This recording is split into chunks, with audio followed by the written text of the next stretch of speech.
Hello, it's Krista Dennett, pelvic floor fitness specialist and pelvic floor physiotherapist support worker. I want to show you how you can self-assess for a non-functional or functional diastasis. Before I get started, there is one important point I want to share with you. To have a more precise diagnosis of what's happening with your abdominal separation, it is definitely a good idea, if you can, to go see a pelvic floor physiotherapist. However, I know that some people either are not necessarily comfortable going to see a pelvic floor physio, maybe they can't afford it, or there isn't someone in your area.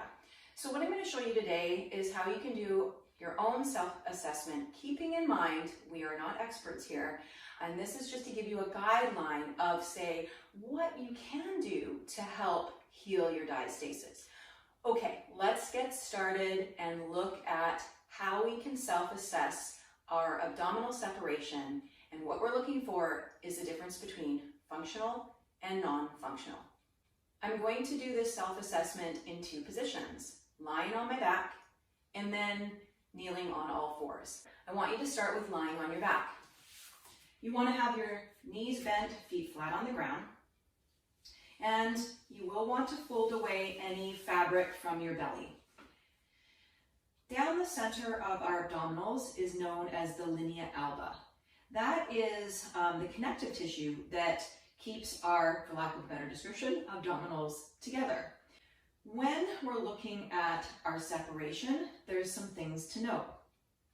The depth that our fingers can sink in between our rectus abdominis, so that's the first thing. The second thing is the width of our rectus abdominis. And the third thing is tension generated in the connective tissue. The width of separation doesn't have as big an impact as you would think on the function of your connective tissue.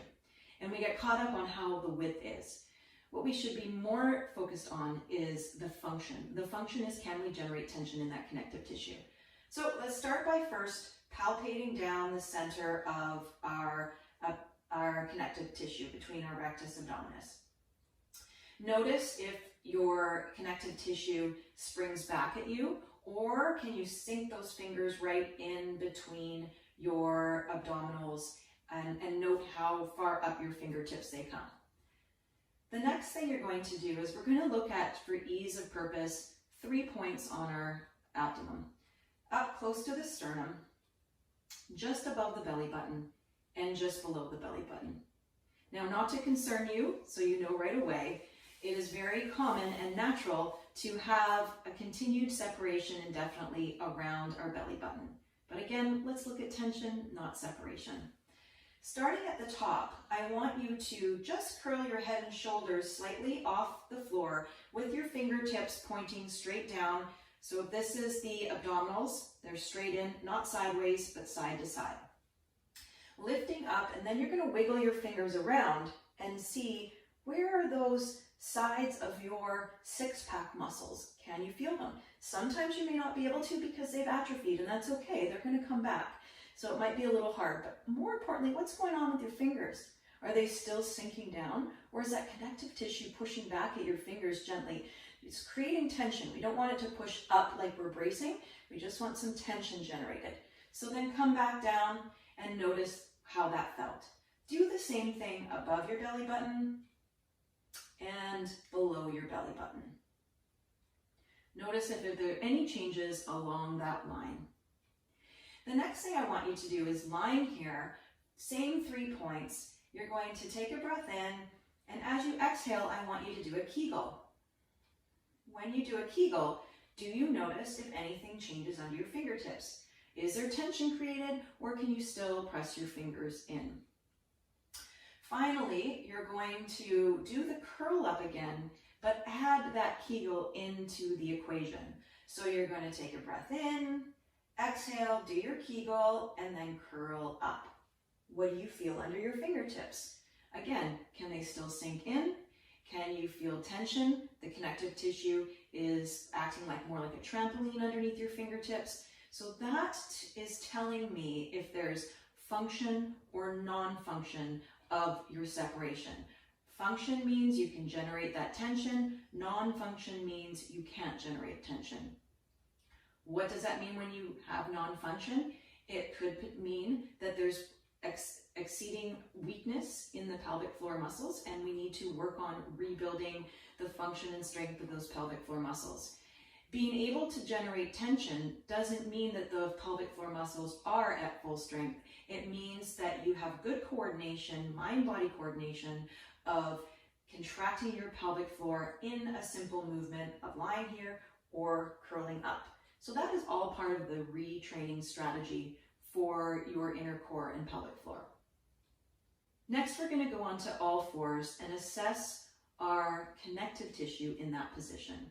The purpose behind assessing our connective tissue in this position is that if we have a separation and their weakness exists, then the load that's being placed on our connective tissue simply by our internal organs in this position can impact the healing process of your abdominal separation.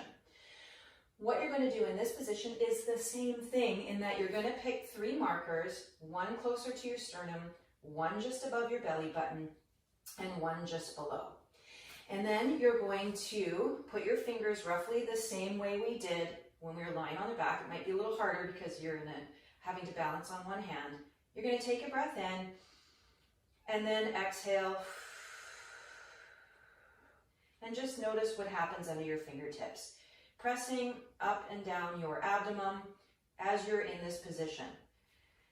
Do you notice natural tension created in this position? Or are you still able to sink those fingers in and feel like your abdomen is hanging down? Next, I want you to add a pelvic floor contraction or a Kegel into the mix and see if that changes the tension that you're able to generate. So again, take a breath in, exhale, and on the exhale, you want to do your Kegel. What's happening under your fingertips? Test it above, close to your sternum, just above your belly button, and just below. If you are able to generate tension under your fingertips in this position, either it's natural tension existing as you're here, or you're able to make it functional, then that means that you have what's called a functional separation or a functional diastasis. Now, how this all plays out for me when I'm working with clients is if they are struggling to generate that tension, especially in all fours position, then I need to look at adjustments to their pelvic floor exercise rehab movements to support the lack of support that exists in their abdominals, because we don't want any additional pressure on that connective tissue while we're trying to rehabilitate the inner core function of the core unit, which includes the pelvic floor. If this is what you're experiencing, then I recommend that you go with my 6-week program that's specific for diastasis. If you notice that you can generate tension, especially know you can do it in that all four position, then doing something like my general pelvic floor weakness program would be the best bet for you. The purpose behind these programs is we're going to think beyond the Kegel here. This is more than just sitting and doing 30 Kegels 3 times a day.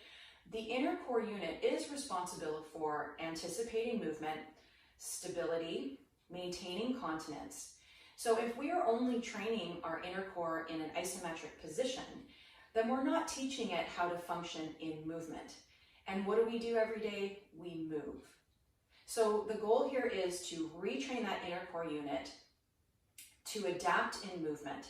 And in doing so, the pelvic floor contraction in coordination with breath and movement with optimal alignment in that initial stage of retraining helps work on retraining the integrity and tension of that connective tissue that you're experiencing when having a diastasis. I hope this information is helpful. Please reach out to me if you have any questions. You can find my programs online at www.kdfitness.ca. I also do virtual pelvic floor movement assessments online. You're welcome to reach out to me and I can help you with that. And of course, if you have any questions, please feel free to connect with me online. Thanks for watching.